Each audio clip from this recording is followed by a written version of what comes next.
Diana Dors, the British bombshell. The 50s was a glamorous era, and curvy actresses were the epitome of it. Styled as England's answer to Marilyn Monroe, Diana Dors was one of the women who exuded sensuality during a time of restrained feminine sensuality.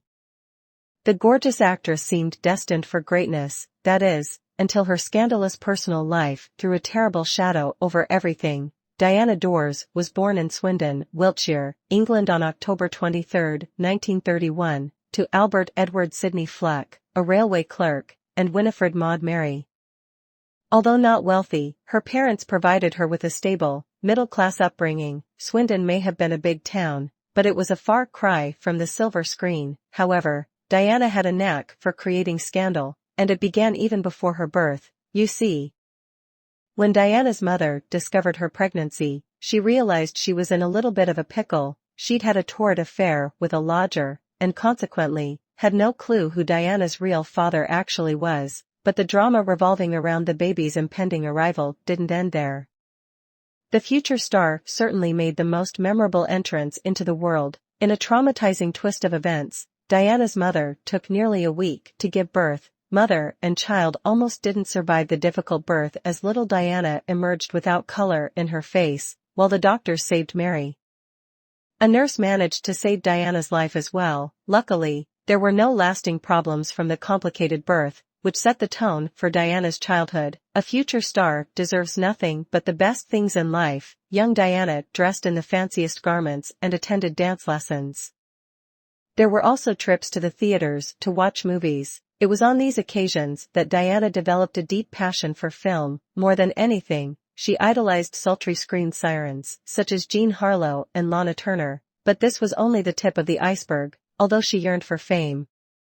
Diana wasn't quite there yet. She attended Selwood House, a small private school run by straight-laced sisters Daisy and Ruth. With her head filled with dreams of stardom, it wasn't a shock that academics weren't her strong suit. Her permissive mother didn't care as long as Diana was able to count the few pounds she would earn by the end of the week, but luck was on her side. The aspiring actress already had everything she needed to succeed, despite Diana's lack of interest at school. She surprisingly excelled in her elocution studies. The elocution lessons paid off because her speaking skills gave an air of maturity beyond her years. In fact, it was her seductive voice that helped her get a foot in the door towards a career in show business. However, young Diana had another asset that heightened her lethal disguise. She simply didn't look like a child. Yes, Diana's voice was a pure delight to listen to, but that wasn't all. She also reached full physical development at a young age, when Diana was barely a teenager.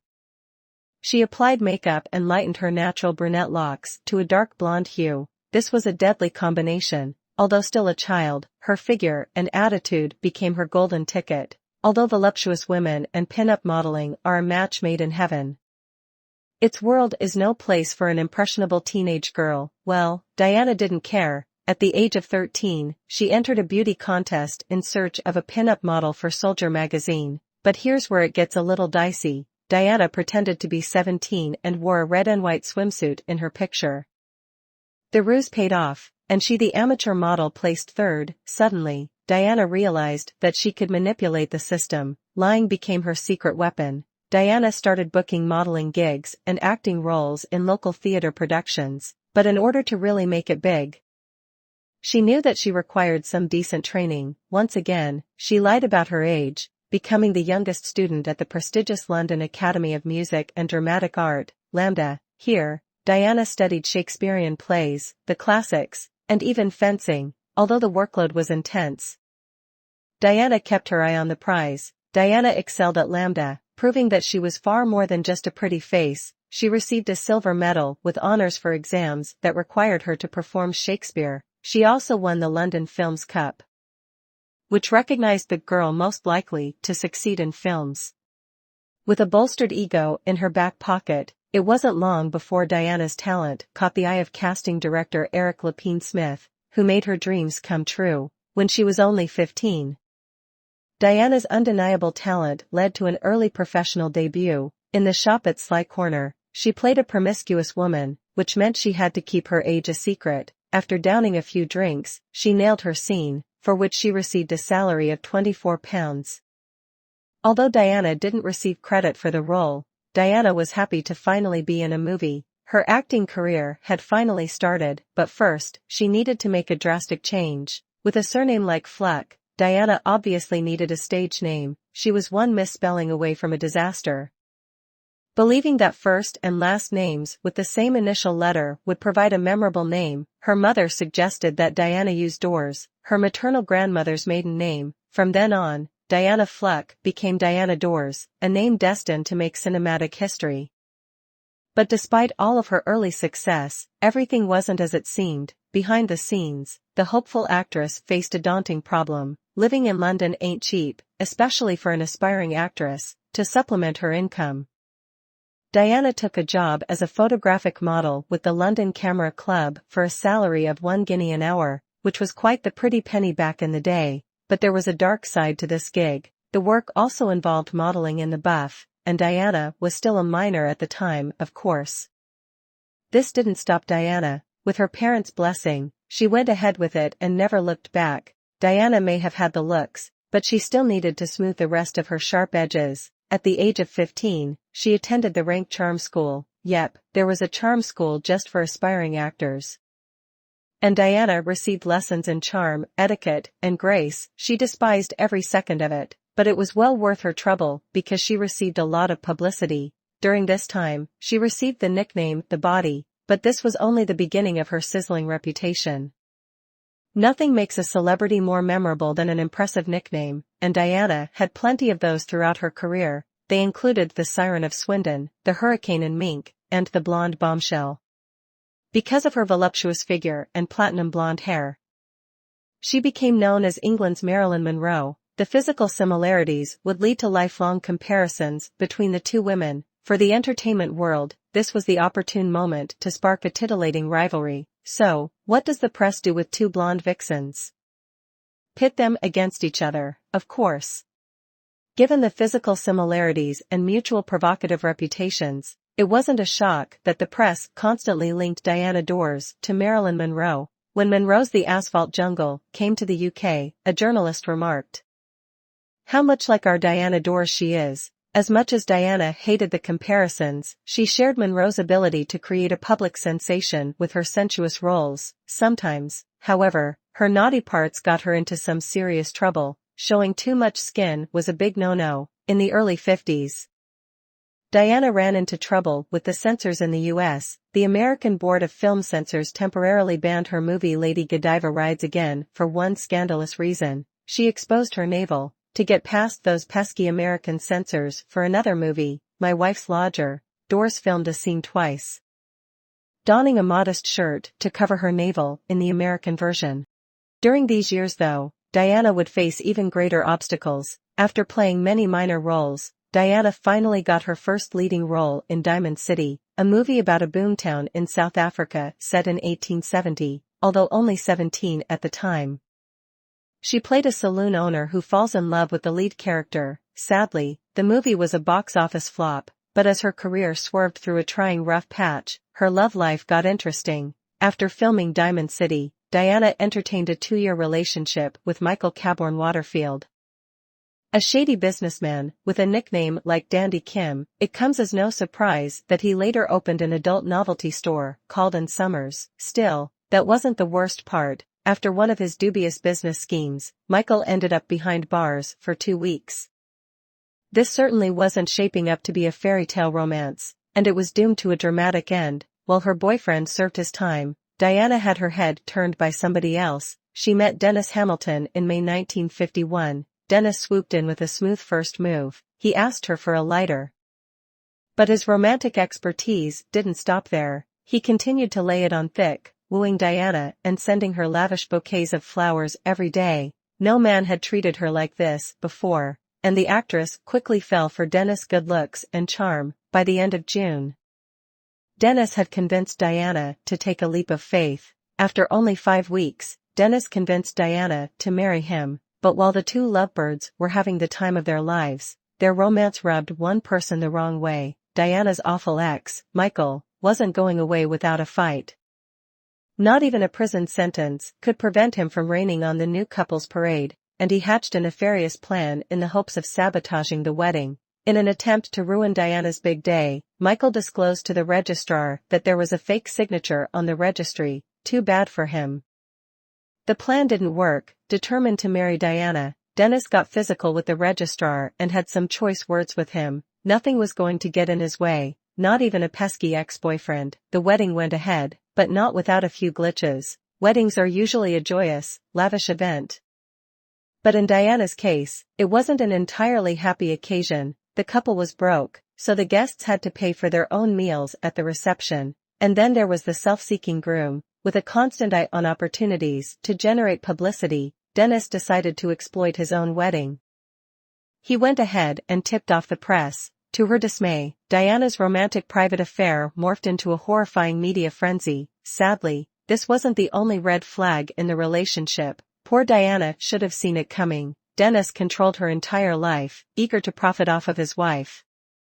He steered her towards higher-paying roles at the expense of ones that would have established her as a serious actress. Laurence Olivier once offered her a role in The Beggar's Opera, but Dennis convinced her to reject it. If it wasn't for Dennis, Diana had a good chance of becoming a respected actress. Sadly, her husband's sinister influence knew no bounds. Dennis was willing to do anything to turn Diana into a star. Diana participated in the common casting couch practices, a euphemism for exchanging a certain type of favor for acting jobs. Biographers and friends claim Dennis made arrangements between Diana and influential producers and actors to further her career, as well as his ambitions. As a slimy schemer, he came up with different ways to keep Diana's name in the headlines. To help Diana project a glamorous front and gain publicity, Dennis cooked up another shady scheme. Despite not knowing how to drive, Diana became the youngest registered owner of a Rolls-Royce at the age of 20. Ever a smooth operator, Dennis used their old car as a deposit and promised to pay the remainder of the money in installments. As the saying goes, to play a part, you've got to be the part. 3D pictures were in, and Dennis used them to cement Diana's haughty status. The actress released salacious pictures of herself in 2 books. The first one was called Diana Dors 3D, the ultimate British sex symbol, and it came with a pair of red and green 3D glasses. Another book titled London Models featured photos of Diana in her full natural glory. The actress faced serious charges, but the court ruled in her favor. Buried beneath a mountain of poor choices, Diana only set herself up for even greater disappointment. Diana finally set her eyes on making it in Hollywood, but she failed miserably. She signed a 3-picture deal with RKO in 1956, but nothing materialized. Finally, it all came to a crashing halt at a party arranged by Diana and Dennis at a friend's home. Pushed into the pool, Dennis went after a photographer. The incident created bad publicity in America, and the actress's awful marriage crashed and burned in the worst way imaginable. After enduring years of her husband's constant exploitation, Diana found the courage to leave him. However, the separation came at a high price. Unable to part with his cash cow, Dennis forced Diana to sign over most of her assets, at gunpoint, and then, after finally escaping from Dennis, Diana still needed money to pay her divorce lawyers and accountants. As such, her dire situation cornered her into an act of desperation. Pressed for cash, Diana did a tour of cabaret shows called the Diana Dors Show around Britain, managed by Joe Collins, the father of Jackie and Joan Collins. It showcased Diana's singing skills and her ability to engage with a live audience. The successful tour didn't just revive Diana's career, it also sparked another romance. During this time, she met her second husband, comedian Richard Dawson, who would go on to be the host of Family Feud. Life was on the ups for Ms. Dors, but it didn't last long. While Diana worked on her new venture, her horrible ex-husband suddenly croaked. Unfortunately, because they hadn't secured a proper divorce, she had to deal with the financial mess he left behind. And that wasn't all. To make matters worse, the tax department also came for her. Her financial situation was in dire straits, and her second marriage to Richard Dawson didn't help matters at all. Diana Dors was officially unlucky in love and life. Like her first marriage, her romance with Richard Dawson also failed, and after she got a divorce, she had no choice but to declare bankruptcy. To save the family home in America from the British tax department, she gave it to Richard as well as custody of their sons. Everything was falling apart, her family, her relationships, even her career. The late 50s weren't kind to Diana. Things weren't going well for her professionally, and when RKO terminated its contract with her, she countered them with a lawsuit. In the face of all her issues, Diana announced she was going to retire from acting and concentrate on her other interests, like a shampoo factory. Thankfully, she pivoted and decided to stay the course. Due to the success of her cabaret show, Diana got her own TV show, also named The Diana Dors Show, with Richard Dawson as the primary scriptwriter. Like its predecessor, the variety comedy show was also a success and ran from 1959 to 1961 in Britain. This career triumph couldn't have come at a better time, and it reinvigorated her declining film career. Diana's movie career may not have reached its potential, but she did achieve critical praise for some of her performances. At the 1956 Cannes Film Festival, she received praise for her role as a murderess in Yield to the Night. She also showed her more serious side as an actress when she dressed down for the role, a far cry from the sultry characters she usually played. Unfortunately, Diana made mistakes in her choice of roles, and her career paid dearly for it. While Diana's lack of control over her early career resulted in squandered opportunities to build a strong film career, she was able to revive her career with leading roles in television shows and supporting roles in movies in the 1970s, capitalizing on her past sensual image. She found roles in adult comedies, such as The Amorous Milkman and 3 for All. In the UK, she also had a starring role in a sitcom called Queenie's Castle, which aired for 3 seasons. She even made appearances in game shows, such as Celebrity Squares. However, it was Diana's penchant for trouble that kept her in the headlines. Nothing symbolizes luxury like mink, and Diana made sure she wore it often. One of her nicknames, the Hurricane in Mink, was a reference to her love for the fur, which created some interesting moments. In 1955, she wore a revealing mink bikini, which was really rabbit fur, at the Venice Film Festival while on a gondola. This risky stunt garnered a lot of publicity for her. She claimed her mink coat as a tax deduction, which became a hot topic of discussion in the British Parliament. But wearing fur was Diana's tamest transgression. It's no surprise that a buxom babe like Diana Dors had a reputation for holding raunchy, boozy adult parties. For most of her career, Diana was infamous for hosting her home as a place where celebrities could mingle with young ingenues. One of her sons alleged that she had 8mm movie cameras lying around the house. Instead of paying to attend these wild parties, young actresses agreed to film the celebrities' performances. Apparently, Diana enjoyed watching them afterward and kept a collection of the best ones.